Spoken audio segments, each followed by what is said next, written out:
Ողջույն սիրելի ունկնդիրներ, հաջողության նոտայի հերթականն է հանրային ռադիոյի ուղիղ եթերում, այսօր վաճառագիրը բացում եմ ես, որովհետև իմ հյուրը շատ հեռու է գտնվում Հայաստանից առհասարակ, այո, այսօր հարերես չենք շփվելու։ Մեր զրուցակցի տալ տեսազանգի օգնությամբ միանալու ենք հեռավոր Թայլանդ, իսկ ավելի ճիշտ միանում ենք Քոու Սումայ կղզի, որտեղ գտնվում է իմ այսօրվա զրուցակիցը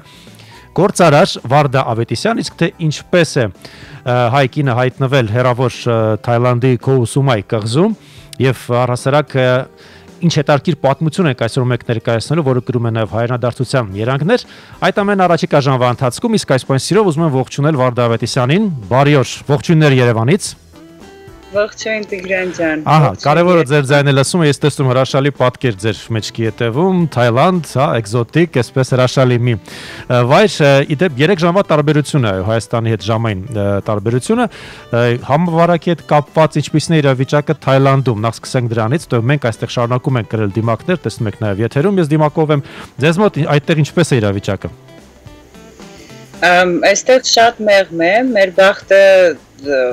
մի այլ կարգի բերեց, որովհետև մենք փակված մնացինք կղզում, իսկ կղզին բավականին շուտ մեկուսացրեցին, փակեցին եւ առանձնապես դեպքեր չգրանցվեցին կղզում։ Ճիշտ է, էլի եղավ պարետային ժամ, դիմակների կրել, այդպիսի սենց խիստ ռեժիմ մի որոշ ժամանակ, բայց հիմա համեմատաբար շատ ավելի մեղմ է։ Էլի կտեսնեք դրսում դիմակներով մարդիկ, էլի փակ տարածքներ մտնելուց անպայման դիմակներ են կրում, բայց այս պանդեմիան շատ հեռավոր է մեր համար այստեղ կղզուց հնչում, այդպես էլ կղզուն չկպավ, այնպես որ Քիչ հետո մենք կբացենք ճակերտները եւ կասենք ռադիոլսողներին ինչպես հայտնվեցիք այդտեղ, ինչեր պատճառ որպես փակված մնացիք մի քանի ամիս, իսկ մինչ այդ ես ուզում եմ վերադառնանք առհասարակ այսպես պատտենք հիշողությունների անիվը եւ հիշենք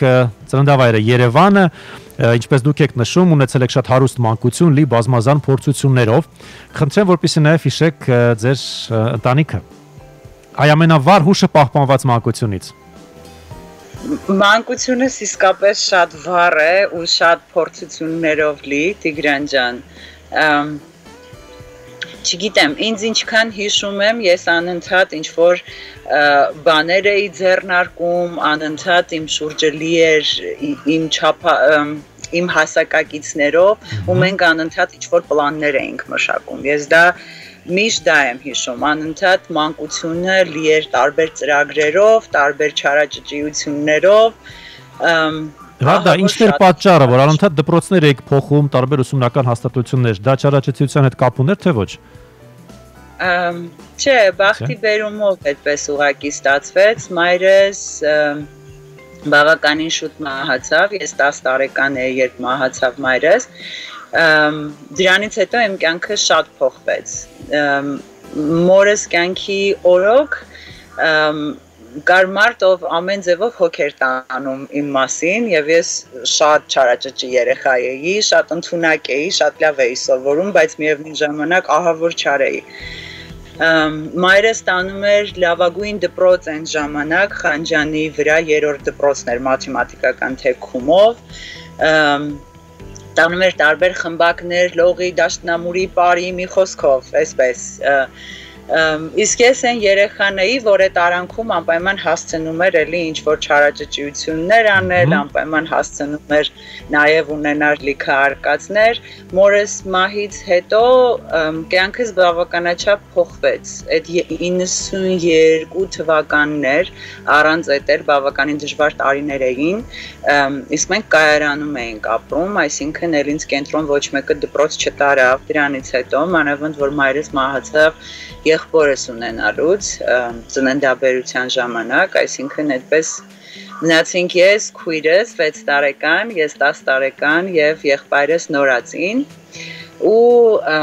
արդեն ոնց որ սենց շատ հանկարծակի նաեւ սկսեցի տան հոգսեր եւ բեր եւ հացի հերթեր են ժամանակ, այդ դժվարին ժամանակներ էին, այո։ Այո, որը որ երևի յուրաքանչյուրիս է կոփել, ով որ այդ տարիներով անցել է, ապրել է։ Դրանից հետո այո, փոխեցի առաջին դպրոցը, 6-րդ դպրոց Կայարանում, որը էլի մի քանի տարի եմ ընդամենը սովորել այնտեղ, բայց կենտրոնից հետո դա մի կյանքի դպրոց էր ավելի շուտ իմ համար։ Ես միշտ նշում եմ ու շատ ուրախ եմ, որ այդպես է ստացվել իմ կյանքը, որովհետև տարբեր հասարակության տարբեր շերտերի հետ եմ կարողացել շփվել հենց փոքրուց, հա, հենց մանկությունից, տարբեր մարդկանց հետ, տարբեր տիպաժներ են եղել իմ կյանքում, տարբեր հերոսներ, իսկ դրանից հետո, քանի որ երևի, չգիտեմ, բնատուր ուղղակի ինձ տրված է եղել ընդունակ լինելը, մաթեմատիկական ինչ-որ մտածողություն ունենալը, բավականին հեշտ էր ստացվում իմ մոտ սովորելը ու այն ժամանակ բան կար,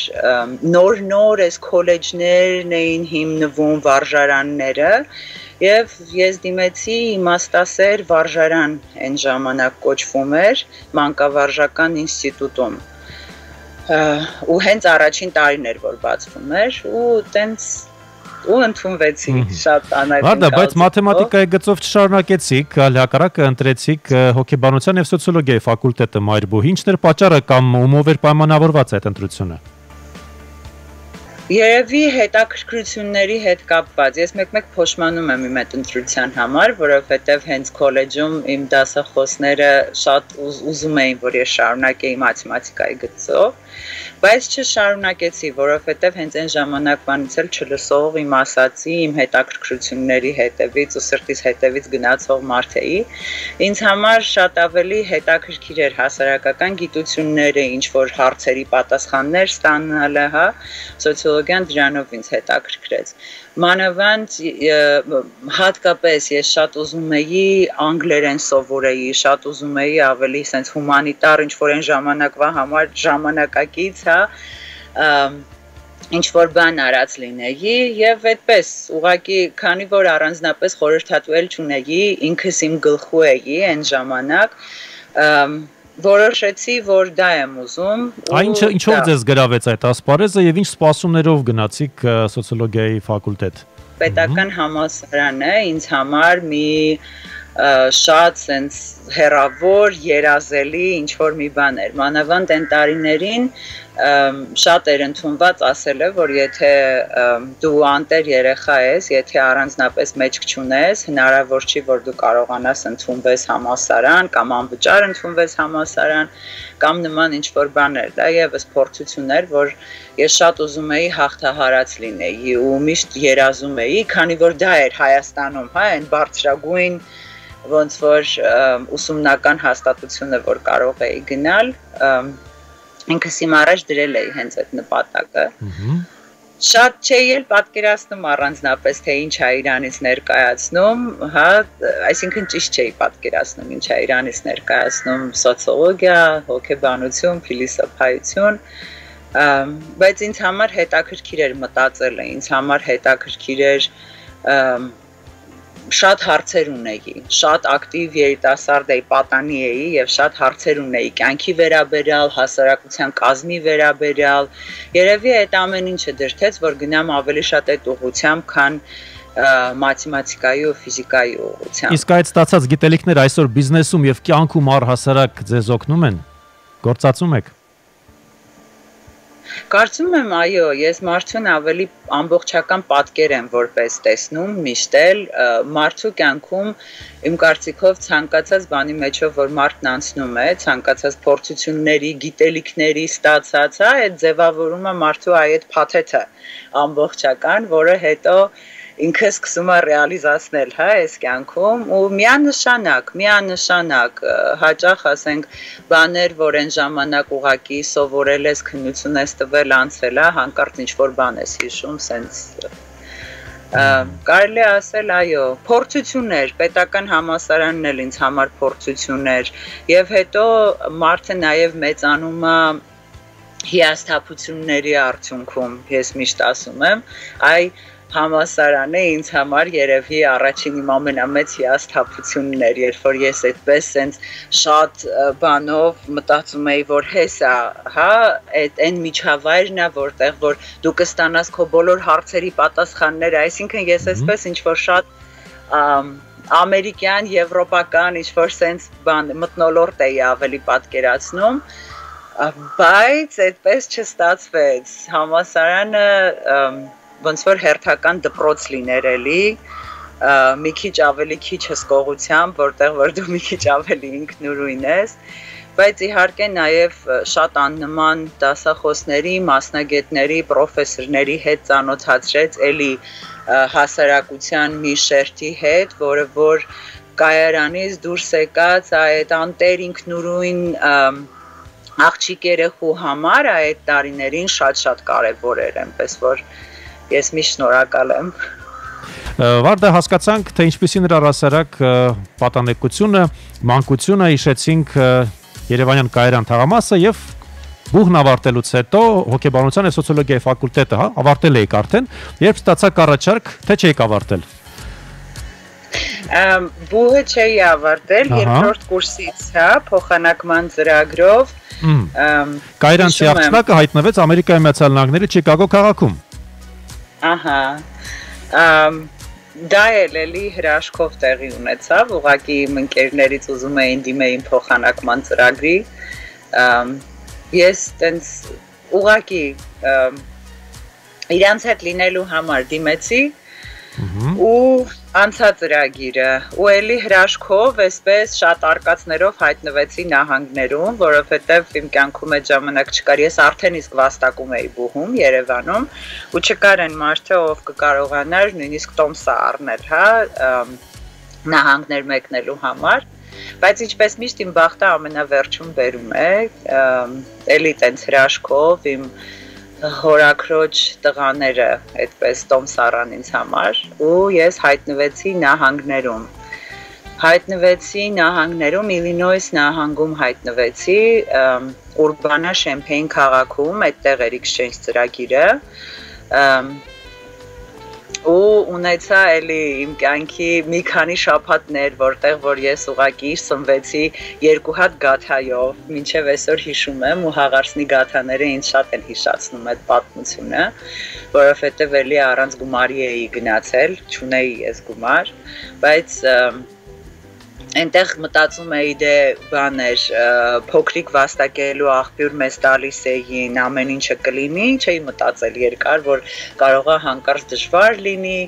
կամ նման ինչ-որ բաներ, էլի այդ դժվարությունները շատ հավես ձևով անցկացվեցին ու այնպես չէր, որ ես ընկճվում էի, այլ ընդհակառակը նայում էի այդ ամեն ինչին, որպես մի բան, որը որ պետք է անել, անցնել, ավելի մարտական տրամադրվել եւ այդպես էլ եղավ։ Այ ասում եք կյանքի օգտակար դպրոց եղել նահանգները, այդ առումով ինչ տվեց ձեզ այդ ժամանակահատվածը անցկացրած նահանգներում։ Նահանգներում ես սովորեցի աշխատել, բառից բուն իմաստով սովորեցի աշխատել։ Նման աշխատասիրություն ես ոչ մի անգամ չէի տեսել մինչև դա։ Նահանգներն ինձ սովորեցրեց ուղղակի աշխատել ցանկացած հոգեվիճակում, աշխատել եւ առաջ գնալ ցանկացած պայմաններում, առանց ընկճվելու, որովհետեւ նահանգները տալիս էր մի հատ դաշտ, որտեղ որ դու ազատ ես ցուցաբերելու ինքդ քո որակը եւ վերջ, ամեն ինչ արդար է, ամեն ինչ հասանելի է, ամեն ինչ բոլորի համար նույնն է, այս հավասարության զգացողությունն է եւ ամբողջ հարթակը քոնն է, գնա ցույց տուր քեզ ինչքան որ կարող ես, գնա արա այնքան ինչքան որ կարող ես։ Այն նահանգները այդպես ազատության եւ ինքնառեալիզացման, այդ երիտասարդական ուժի, փորձի, այն նման ինչ որ դպրոց էր իմ համար, որը որ այն թվերում Հայաստանում դժվար էր,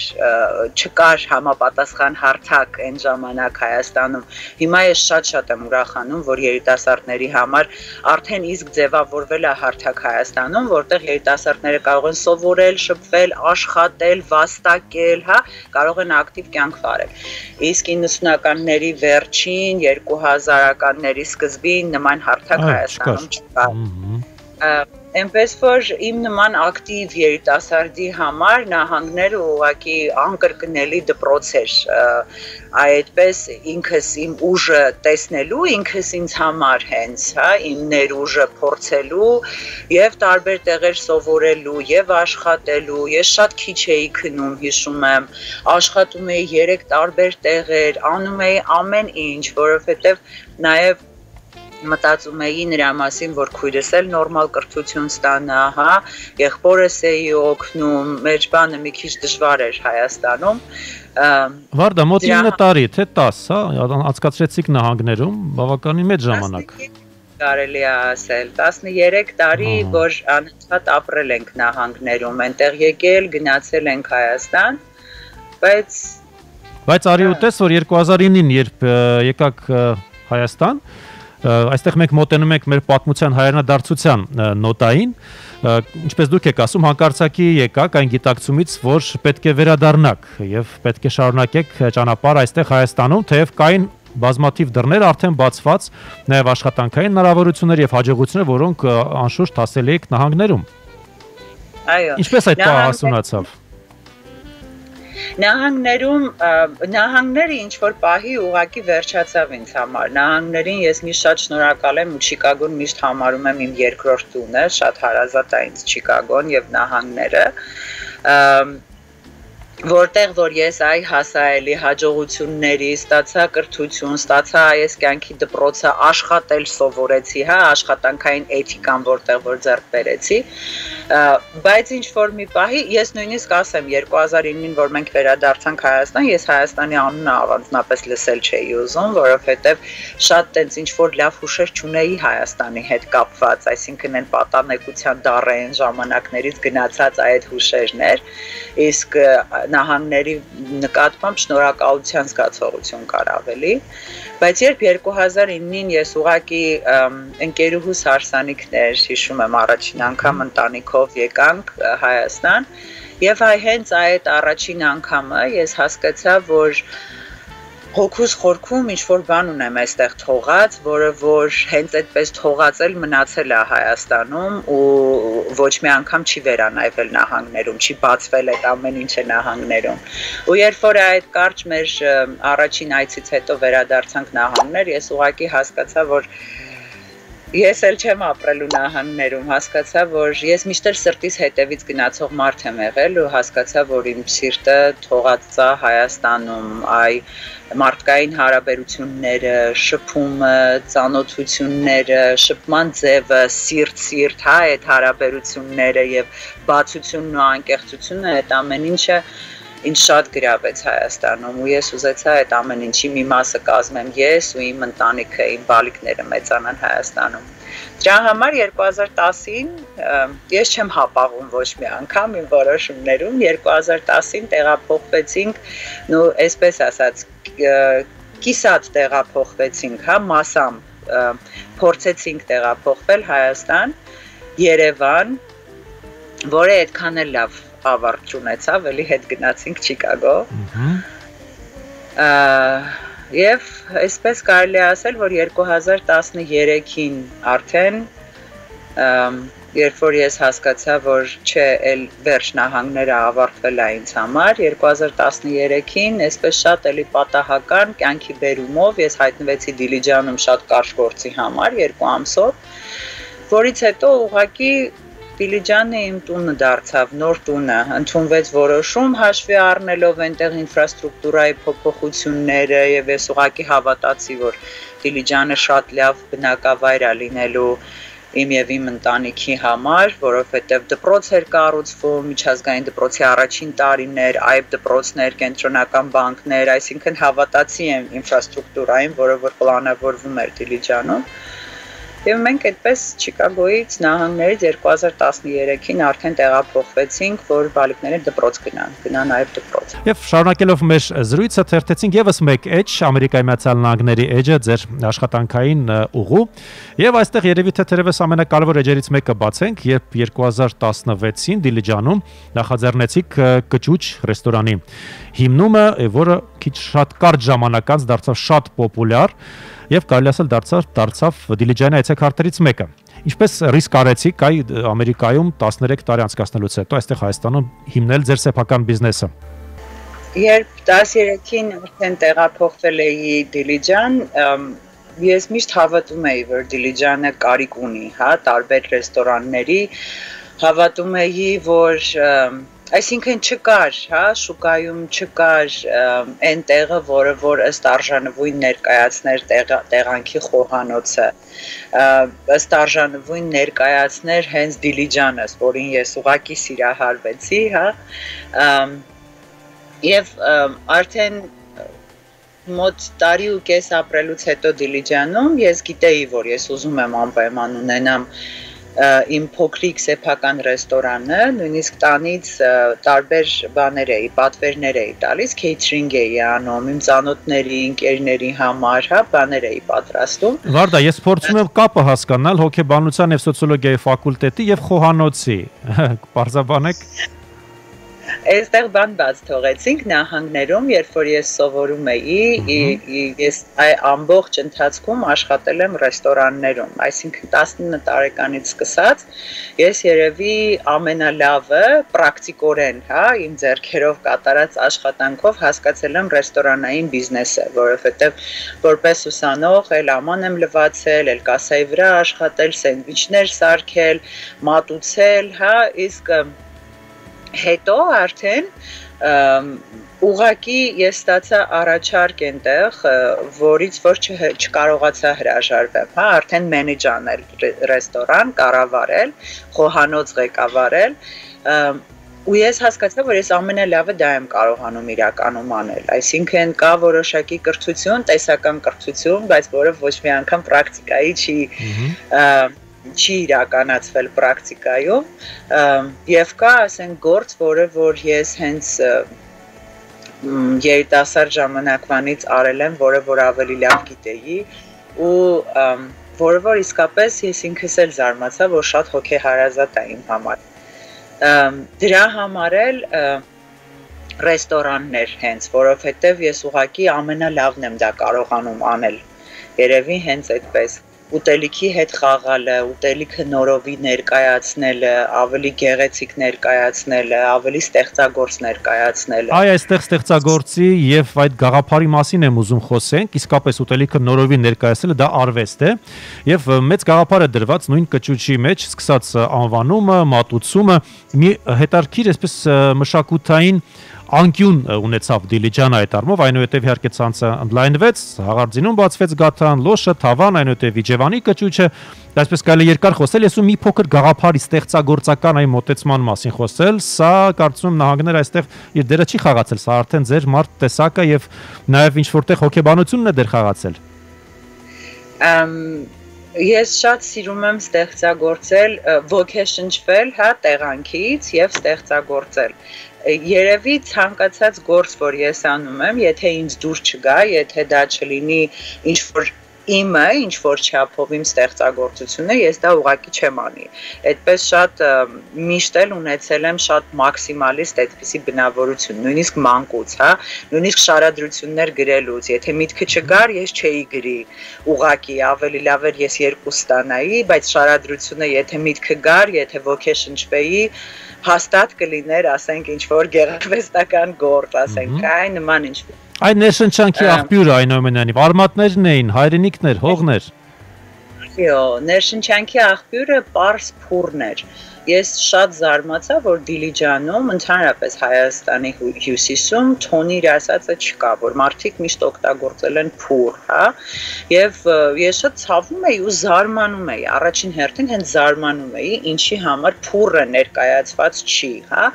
ասենք զբոսաշրջիկներ տարբեր գալիս են Հայաստան, բայց ճանաչում են թոնիրը որպես ազգային հայկական, բայց փուռը նույնպես օգտագործվել է Հայաստանի հյուսիսում միշտ որպես ազգային եւ թոնիրը այնտեղ չի օգտագործվել։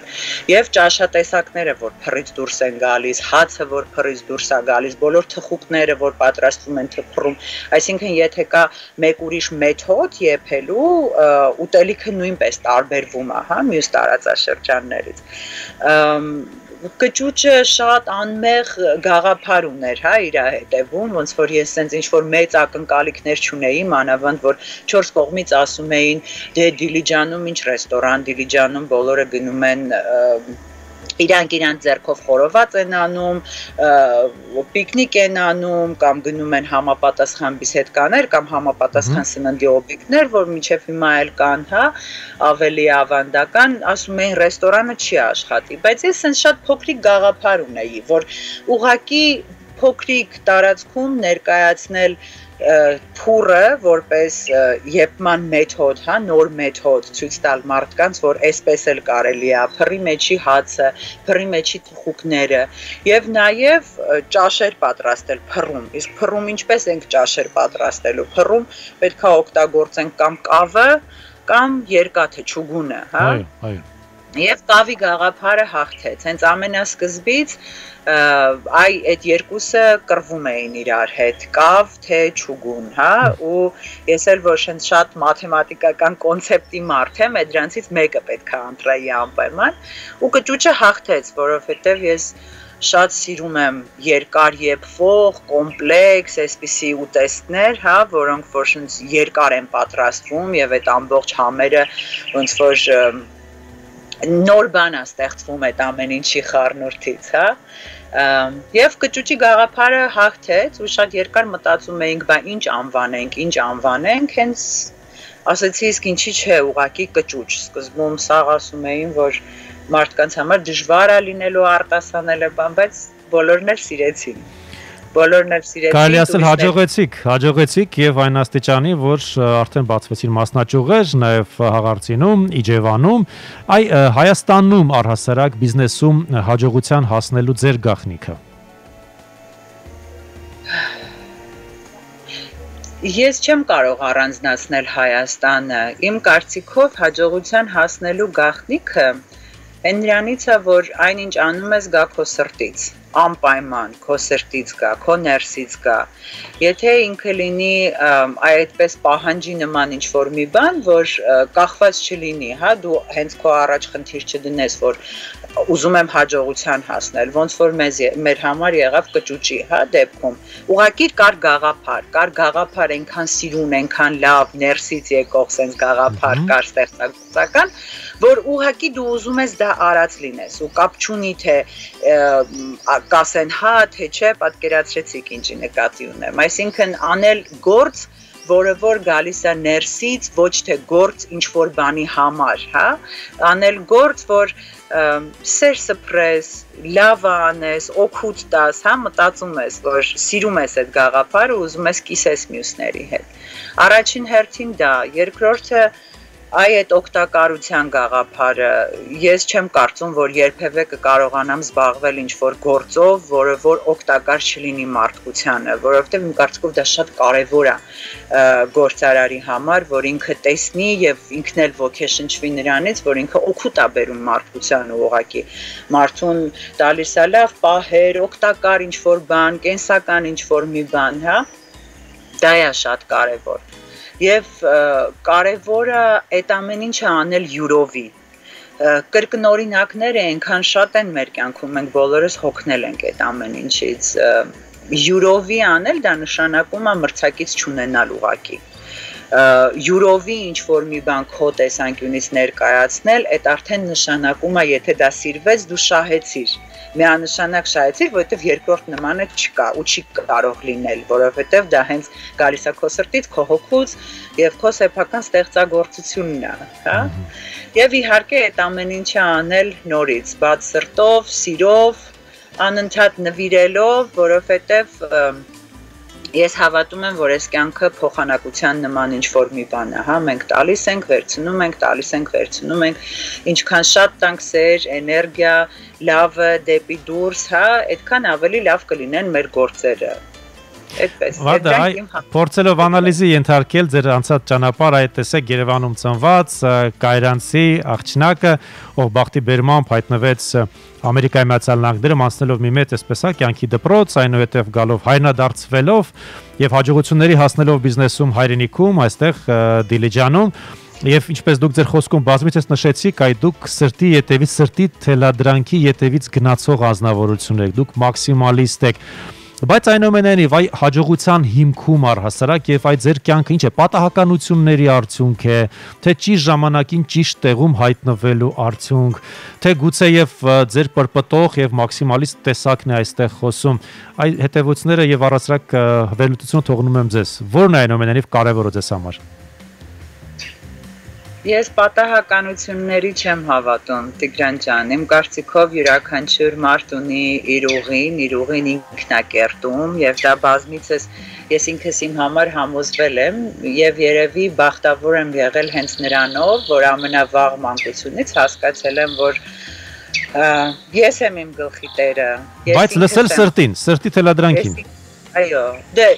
ես ուրիշ ձև ուղակի չեմ կարողանում, իմ մոտ ուրիշ ձև ուղակի չի ստացվում։ Երևի կան մարդիկ, հաճախ ես ինքս էլ ուզել եմ, որ այդքան էմոցիոնալ չլինեմ, որ մի քիչ ավելի երկար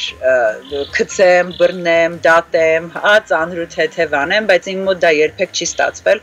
ու հիմա արդեն այս տարիքում բազմաթիվ փորձություններ անցնելուց հետո ես հասկացել եմ, որ Չէ, մենք ներսում ունենք մի ապարատ, իմ համար դա իմ սիրտն է, որը որ ավելի ինտուիտիվ ու ավելի ճիշտ որոշումներ է ընդունում քո համար։ Եվ վերջի վերջո երջանիկ լինելը, ինքնաբավ լինելը կյանքում դա երևի ամենաառաջինն է մարդու համար, հետո նոր հաջողության հասնելը։ Ես չեմ պատկերացնում մարդ, ով կհասնի հաջողության, ով չլինի ինքնաբավ ու երջանիկ, որովհետև հենց դա է ձգում մարդկանց, որ այդ իմ ասած էներգիայի փոխանակությունը, որ ես ասում էի, հա, տեսեք, իմ գործերը են, ինչը որ ես անում եմ, դրանք ուղղակի գործեր են, դրանով չի ավարտվում իմ կյանքը։ Նույն ձևով մարդը այնքան տարբեր է, ինքը տարբեր հայացքներ կարա ունենա մեկ երևույթին, հա, մի երևույթին կարող ես նայել եւ դրական եւ բացասական, այսինքն այդ չընկճվելը, ինքնաբավ լինելը, լավը տեսնելը ցանկացած դրության մեջ, հա, ինքդ քո համար քո երջանկությունը ապահովելը, հետաքրքիր կյանք ապահովելը ինքդ քո համար, դա իմ կարծիքով շատ կարևոր է ցանկացած գործ սկսելուց առաջ նույնիսկ։ Յուրատեսակ փորձությունն էլ նաև ձեր Թայլանդում հայտնվելը եւ այդ պահին եւս ձեզ չկորցրեցիք եւ փորձեցիք այդ ծանր, այսպես դժվարին իրավիճակից նաև օգուտ քաղել եւ դրական։ Այ հիմա եկեք բացահայտենք ռադիոլսողերին ինչպես է գործարար Վարդ Ավետիսյան հայտնվել Թայլանդում եւ ինչ գործունեություն այս պահին ծավալում այնտեղ։ Մենք հայտնվեցինք Թայլանդում հունվար ամսի վերջին, քանի որ ամբողջ 2 տարի մենք չէինք հանգստացել ու բավականին բեղմնավոր տարիներ էինք ունեցել ու շատ աշխատանքով լի, շատ հետաքրքիր նոր նախագծերով լի, որոշել էինք 2 ամսով գալ հանգստանալու ուղղակի ու այսպես ռեստարտ լինելու, հա, որովհետև որ վերադառնայինք, շատ նոր ծրագրեր ու նախագծեր էին մեզ սպասում Հայաստանում։ Այդպես եկանք ու ճանապարհները փակվեցին, ամեն ինչ փակվեց։ Ամբողջ կղզին փակվեց այստեղ ու արդեն շարունակությունը գիտեք։ Հայաստանում էլ ռեստորանները փակվեցին, իսկ մենք առանձնապես ինչ որ դիզած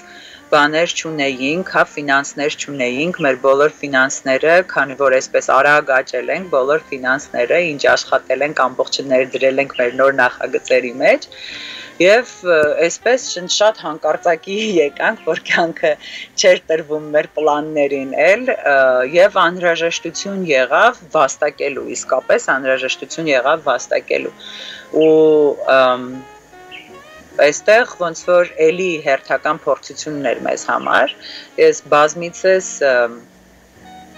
սեմինարների ժամանակ էլ միշտ ասել եմ մարդկանց ավելի երիտասարդ գործարարների, որ հնարավոր է ամեն տեղ էլ սկսել առանց ոչինչի, շատ չնչին ինչ որ բանով, եթե կա գաղափար, եթե կա պահանջարկ, եթե դուք դա տեսնում եք, կարելի է փոքր ինչ-որ բանից սկսել ու ոնց որ այստեղ իմ ասած խոսքերը ես ինքս ինձ սկսեցի ապացուցել,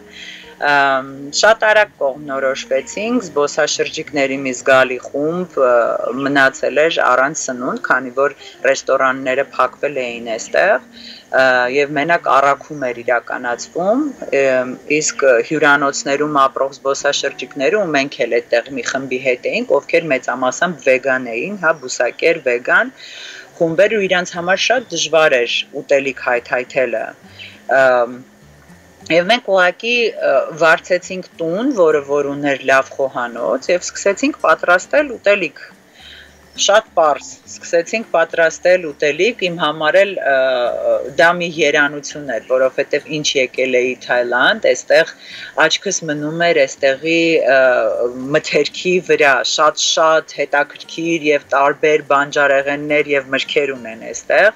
ու ես անընդհատ ուզում էի ինչ-որ նոր բաներ փորձել դրանցով, իրանց խոհանոցը նորովի, իմ ձևով փորձել, այսինքն Սկսեցիք պատրաստել, նաև գումար վաստակել։ Եվ արդեն քանի ամիս է, պաստորեն